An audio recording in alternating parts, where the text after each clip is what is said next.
சிறையின் வாசல் முன்பு நீதி கேட்க வருகிறோம், நீதி கேட்டு வருகிறோம், உரிமை மீட்க வருகிறோம். உரிமை மீட்க வருகிறோம். விடமாட்டோம், விடமாட்டோம், விடமாட்டோம், விடமாட்டோம், நியாயம் கிடைக்கும் வரை விடமாட்டோம். நியாயம் கிடைக்கும் வரை விடமாட்டோம். அன்பு சகோதரர்களே, தாய்மார்களே, உங்களுக்கு நான் சார்ந்திருக்கிற இந்திய குடியரசு தொழிலாளர் தொழிற்சங்கத்தின் சார்பிலே இந்த கூட்டமைப்பின் ஒருங்கிணைப்பாளர் என்கிற முறையிலும் தெய்வம் கலந்த வணக்கத்தை நான் தெரிவித்துக் கொள்கின்றேன். நான் சுருக்கமாக முடித்துக் கொள்கிறேன்.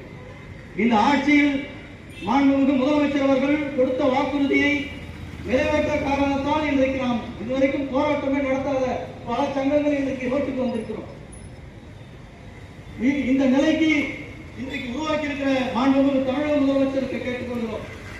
நாங்கள் எல்லாம் இன்றைக்கு ரோட்டுக்கு வருவதற்கு காரணம் வெறும் இங்கே இருக்கிற அரசு பணியாளர்களுக்கான உரிமை என்று நீங்கள் எண்ண வேண்டாம்.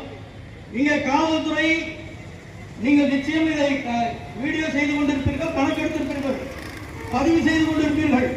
இங்கே இருக்கின்ற பொதுமக்கள், பெரியோர்கள், தாய்மார்கள், வியாபார பெருமக்களை நான் அத்தனையும் கேட்டுக்கொள்வது, இங்க போராட்டம் நடத்துகிறவர்கள் இங்க இருக்கிற அரசு ஊழியர்களுக்கு அலுவலகம் வந்தால் சம்பளம் உயரும் என்கிற அடிப்படையில் மட்டும் இவர்கள் இந்த போராட்டத்தை நடத்தவில்லை. இந்த போராட்டம் என்பது ஆர்டிகல் 16 போதிய அடிப்படையில பதவி உயர்வுகளை இடஒதுக்கீடு வழங்க வேண்டும். ஏன் இவர்கள் மட்டும் பாதிக்கப்படப் போகிறார்களா? உண்மையிலே இந்த ஆட்சிக்கு, இந்த நாட்டின் மீதும், இந்த மக்கள் மீதும், அரசின் சட்டத்தின் மீதும் நம்பிக்கையும் உணர்வும் பாதுகாக்க வேண்டும் என்கிற ஒரு நம்பிக்கை இருந்திருந்தால் இந்த கோரிக்கையை நாங்கள் கேட்காமலே செய்திருக்க வேண்டும்.